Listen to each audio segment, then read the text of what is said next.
Good morning, everyone. This is Amanda. So we're going to light a candle for peace, and I'm going to be doing a very short video here, which I'll share across all of my 3 social media accounts: YouTube, Instagram, and Facebook. I think we're all probably feeling quite tired this morning, emotionally tired, physically tired, and spiritually drained by the events over the last 24 hours in America. And if you're in America and thinking, well, what's it got to do with you? You're the other side of the pond in UK.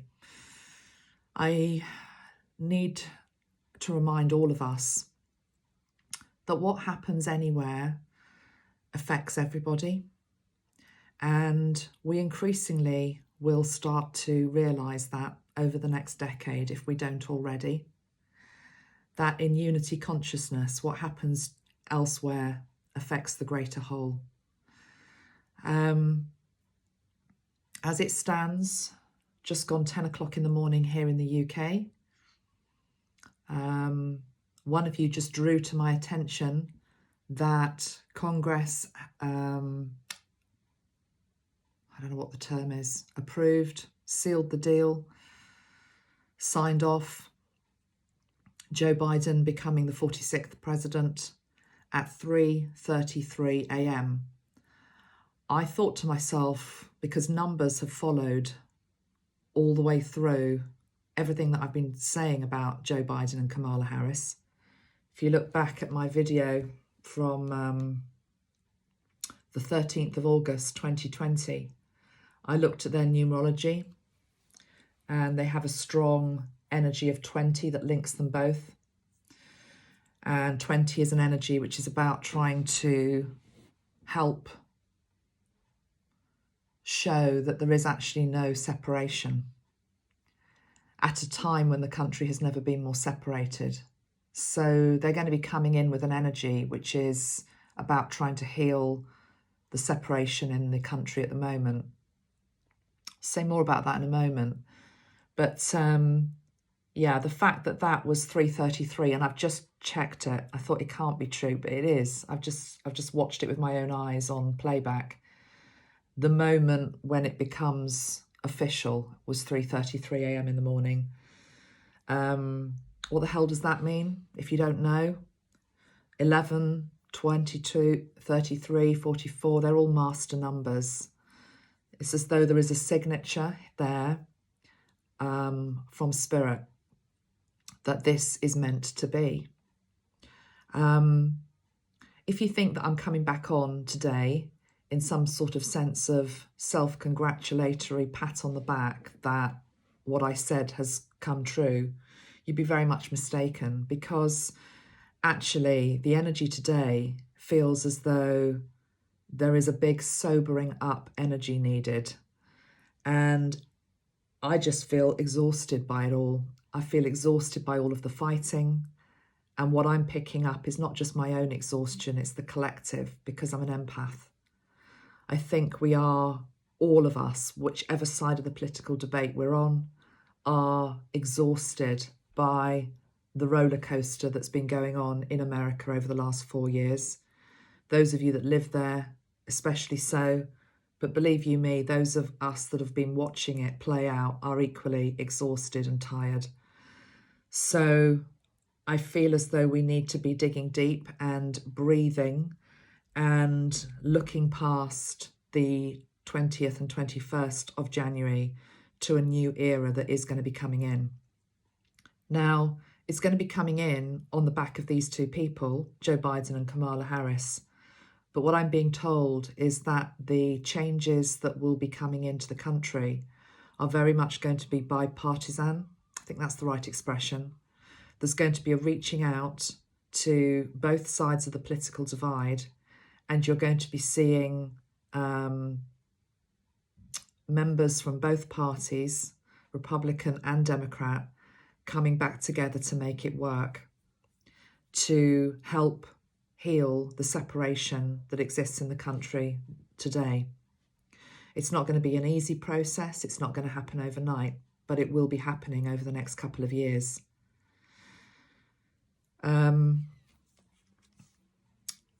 One thing I've written down here, the analogy that Archangel Metatron gave me this morning, is the party's over. It's time to sober up. Yesterday wasn't a party. Yesterday was an explosion of frustration and unfortunately violence as well, with at least one person dying. I've read that there may be more, but at least one, officially anyway, who died. So there's no cause for celebration. There is a subdued feeling in town by those that celebrate the change that is coming into the administration, and those that didn't get what they wanted in terms of another 4 years of Donald Trump, equally subdued. That's what I mean by the party's over. It's time to sober up. I was shown that there are going to be some stragglers left at that party who may still wreak trouble and chaos in the days leading up to the inauguration, but it's not going to go anywhere. Most of the people have left the party. What do I mean by the party? I noticed across a number of channels, including spiritual channels, there had been a build-up of anticipation and expectation around the 6th of January. So we were always going to have the explosive outcome that we saw last night. Watching Steve Judd this morning, Steve was saying that the moment that they stormed the Capitol Hill building pretty much tied in with the last few minutes of Mars in Aries. Mars, the planet of war, Aries, a pretty go-getting sign. But it was the last few minutes. It isn't to be repeated. I do question why there was no protection around the building. As an external observer, I can't really understand how that was allowed to happen, but it was, and resulted in what we saw last night. But yeah, going back to the energy, the anticipation that something was about to kick off. I had seen some of my fellow YouTubers, not people that I personally follow or endorse, describing it, the build-up, as an epic event. It was going to be epic, whipping people up into a state of heightened emotion. When you're in a state of heightened emotion, whatever that is, you often can't see with clarity what's actually in front of you. And the way that the crowd was whipped up, a portion of the crowd yesterday, by Donald Trump, and the words that he did say, they're there for anybody to view, was inadvised, ill-advised. I did also notice from the news that I was watching that there were huge portions of that crowd that were peace-loving, were protesting peacefully, quietly, respectfully. And I think we should always remember that. It's always a minority that tend to behave in a way that is not good. And this is the element of the crowd that can get whipped up by rhetoric that had been building up for not just weeks, not just months, but years. So there was always going to be an explosive outcome yesterday. It's no surprise to anybody. But I suspect if you're feeling what I'm feeling this morning, there is just this energy of exhaustion and tiredness, really, really tired of seeing the fighting amongst fellow countrymen, people that work together, people that live together. Donald Trump has released a statement this morning saying that there will be an orderly transition of power now.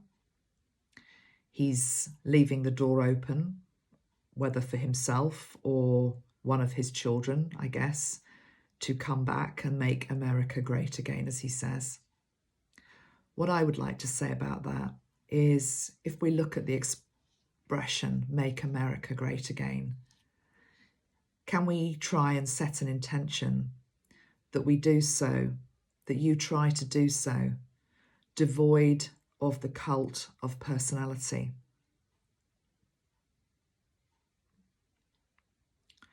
To make America great again doesn't have to be about a person, whether it's Trump or anybody else, that is, in some quarters, hero worshipped, because he was.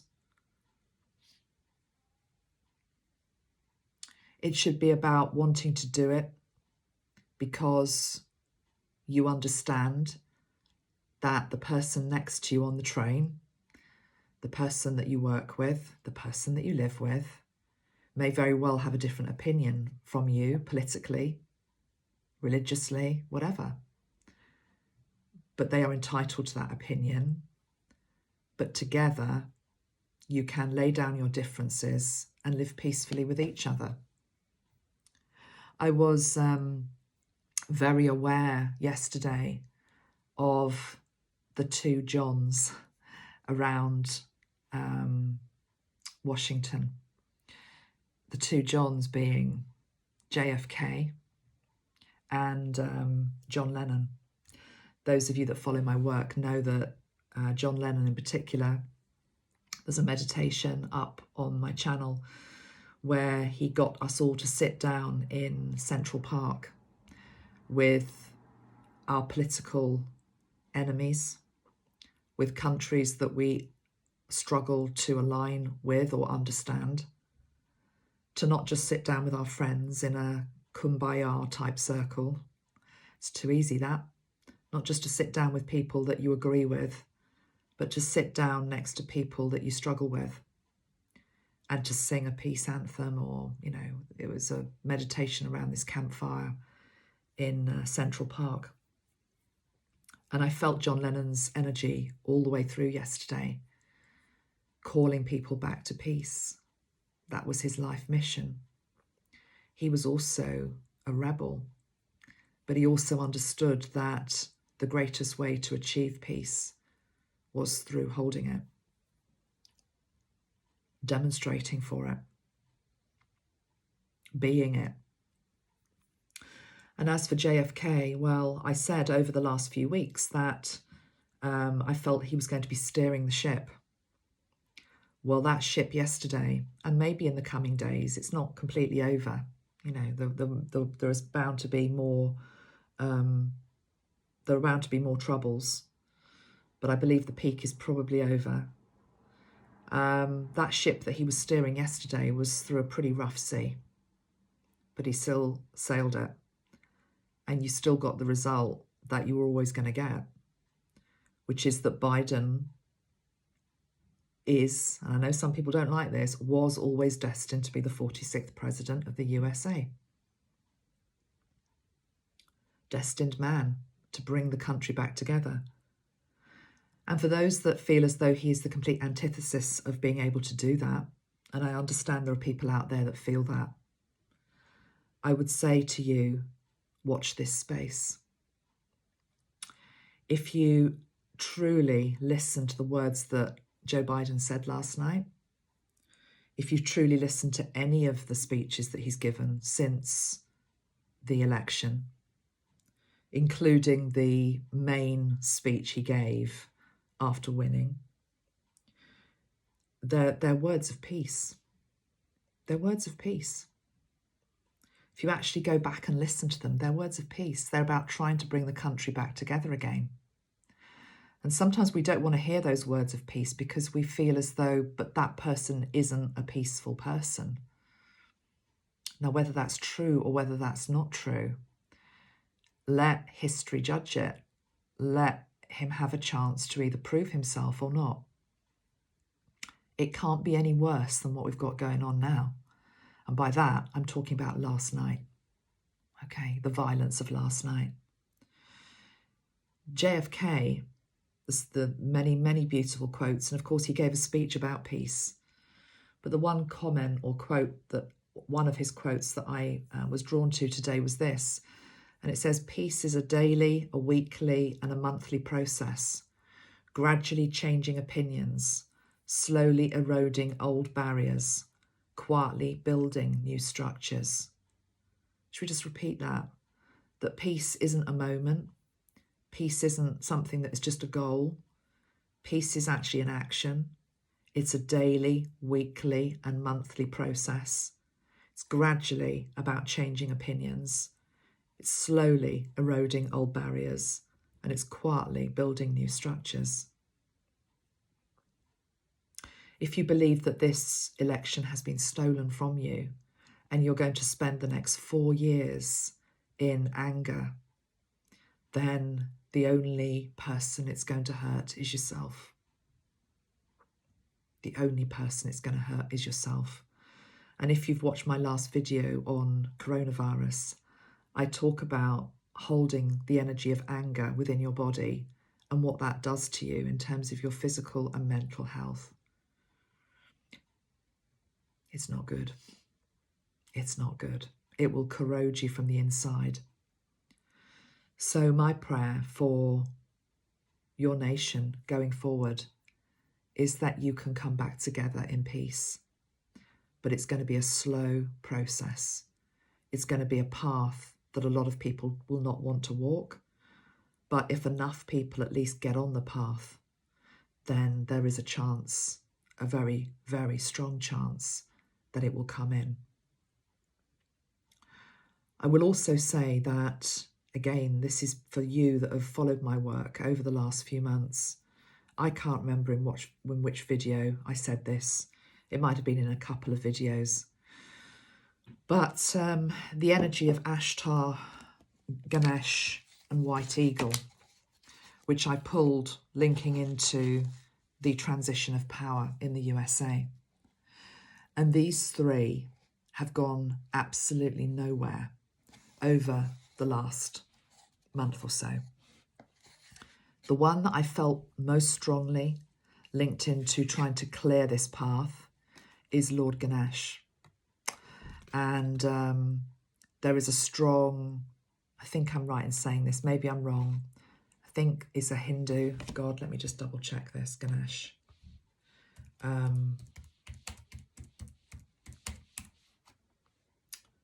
Yeah, Ganesh is a Hindu god.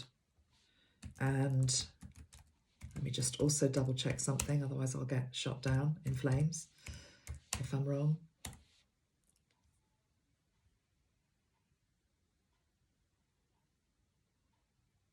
Yeah, she's Hindu. I thought she was. Kamala Harris is Hindu, or has got Hindu in her blood or family. Yeah.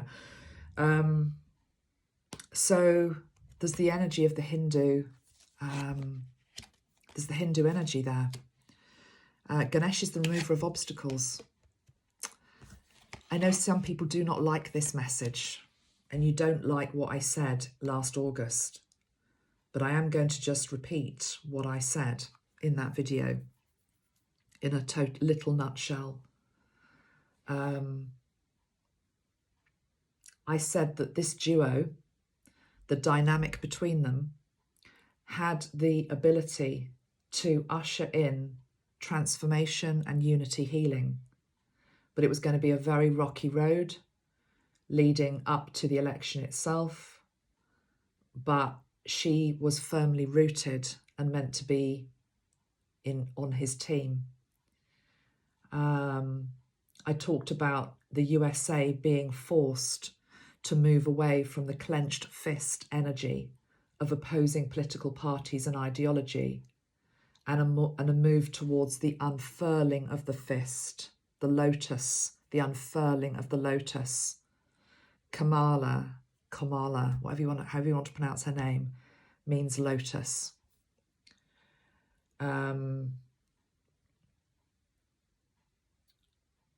Whichever way you look at it, there's a woman going to be the deputy vice president. That's huge. It's also huge that she is a woman of colour. and of different religious belief.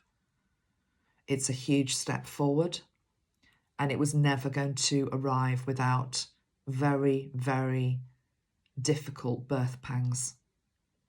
The next 15 or so days, however long it is, leading up to inauguration are going to be difficult, but I encourage anybody that truly loves their fellow brother and sister to now put down the arms, to reach out for the olive branch, and to start to build the bridges towards peace. There is no other way, because we're all tired of the fighting, and you've got to give peace a chance. Much love. Take care of yourselves. Bye-bye for now. Bye.